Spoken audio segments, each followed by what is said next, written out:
Hello, welcome to Making a Difference. I'm your host, Greg Chapman. Today I have an exciting guest for you, someone who's doing great things for our city, who's not even from our city, but can't wait to see what God does through him and his team to impact not just the city of Jacksonville, but to pave the way for something special for our country. So welcome with me today, Chris Widener. Chris, Hey, Greg, thanks for having me. Appreciate it. no problem. We're glad you're here, man.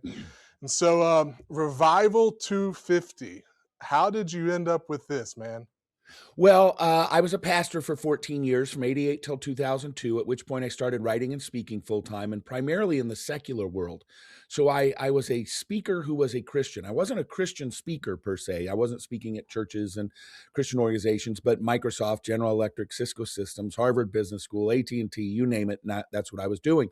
Mentored by, some really great guys. I worked with John Maxwell, Zig Ziglar, Jim Rohn, and they were great mentors to me. And my career really exploded.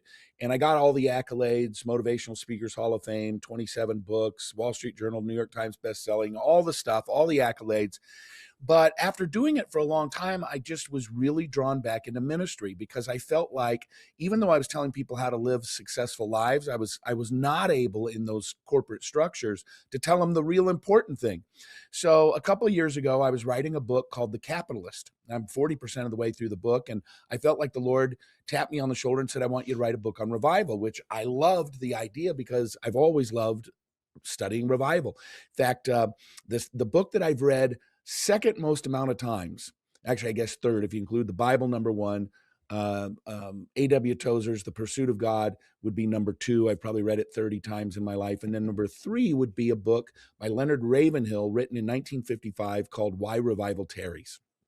And so I loved the idea of writing a book called The Coming American Revivals, what I called it. It came out in October of 2024. We all started praying about it here on our team and our friends, and praying about whether to do an actual revival. And we decided God wanted us to put on a revival. And then we said, okay, Lord, where do you want it? And at this stage in your life, later on in life, you get to the point where you really realize it's best just to find out what the Lord wants you to do and go do it, rather than kind of coming up with a bunch of great ideas and hoping God will bless it. And so we kept coming back to Jacksonville. Now, here's an interesting thing. I've given 2,500 speeches in my life, and only two of them were ever in Jacksonville. One at the convention center, one at Sawgrass. And when you're a keynote speaker, you fly in the night before, you give your speech in the morning, and you're back home by the afternoon. So I had spent no time in Jacksonville. I knew one person in Jacksonville. And yet we decided to go down and do it. Showed up down there last May 3rd. So 1 year to the day of Revival 250, which is coming up May 3rd at VyStar. And we launched with 8 people in a small little room at the Schultz Center. And we started praying about putting together a revival. So the last year I've spent about a week a month down there, building out coalitions of pastors, Christian business people, ministry leaders. And we put together the lineup of all the great speakers. And here we are. We're now, I think, as of the recording today, 26 days away from the event. Wow, that's a lot. Really Yeah. quick. Yeah. So I'm not sure what you can share with your team. I mean, I know you're leading the event, so I mean, you're the boss, I guess. So what can people expect when they come out? They're going to buy their ticket, they're going to show up in person, or they're going to watch online. Yep, you What can are you they can going to buy a get? ticket and show up, or you can do a home watch party, or we're encouraging churches to do church watch parties. And all of that is available at revival250.com. You can purchase your tickets or live streams there. But here's what our real passion and prayer is. We want to have a place where there is a spirit of revival. Sometimes people say, well, are you guaranteeing there's going to be a revival that day? No, you can't guarantee that there's going to be a revival that day. But I can guarantee that everything we've done as a steering committee and as leaders of this has been designed to create an atmosphere wherein revival can take place. And the way we're doing that is we're focusing all of our speakers around this theme of 2 Chronicles 7:14. If my people, that's us, who are called by my name, that's us, will do 4 things: pray, humble themselves, seek my face, and turn from their wicked ways. Then will I hear from heaven and forgive their sins and heal their land. And so our goal is to create an atmosphere in that room where Christians can come before the Lord and they can humble themselves, they can pray, they can seek his face, and individually and collectively, we can turn from our wicked ways, because what we really want to see is for God to hear from heaven and to forgive our sins and to heal our land. Because I think it doesn't take a brain surgeon to open up the news on any given day and realize we're in a lot of trouble. It may not feel like that on a day-to-day basis, but if you scratch the surface, there's a lot of trouble. Financial problems, we're $43 trillion in debt now. All sorts of sexual promiscuity and abomination. There's a widening gap between the rich and poor. We're now engaged in a conflict in the Middle East that looks like it comes straight out of the book of Revelation. Yeah. And so I just really want to challenge people to realize that the Lord is patient with us, and he's giving us a chance to turn away from our wicked sins to save our country in this, our 250th anniversary.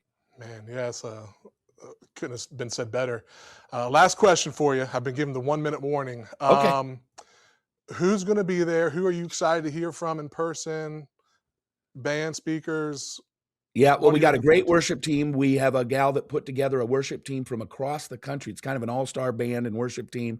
But Dr. Tony Evans, I mean, when I became a Christian in 1983, I started listening to Dr. Tony Evans on the radio in Seattle.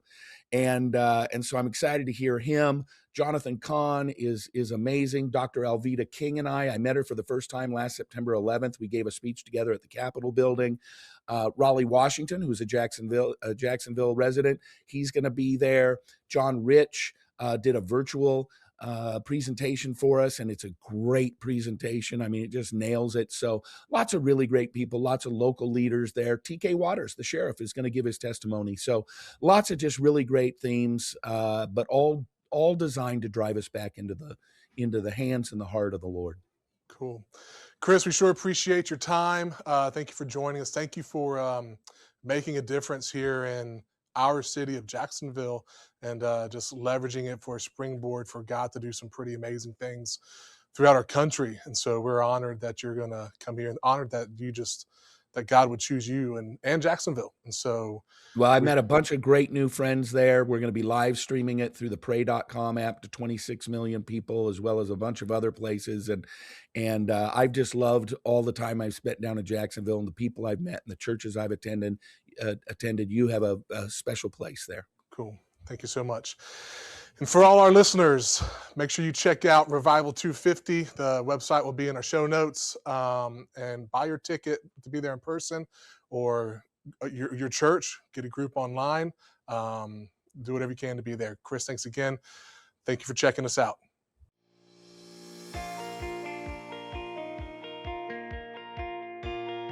Foodies Care is a nonprofit organization here started in Jacksonville, Florida. Our mission is to support other nonprofits realize and carry out their missions. We're trying to simplify that process to have a local body that's here on the ground and says, listen, we're going to work with you, we're going to partner with you, we're going to give you the resources that you need to be able to do the work that is needed in this community.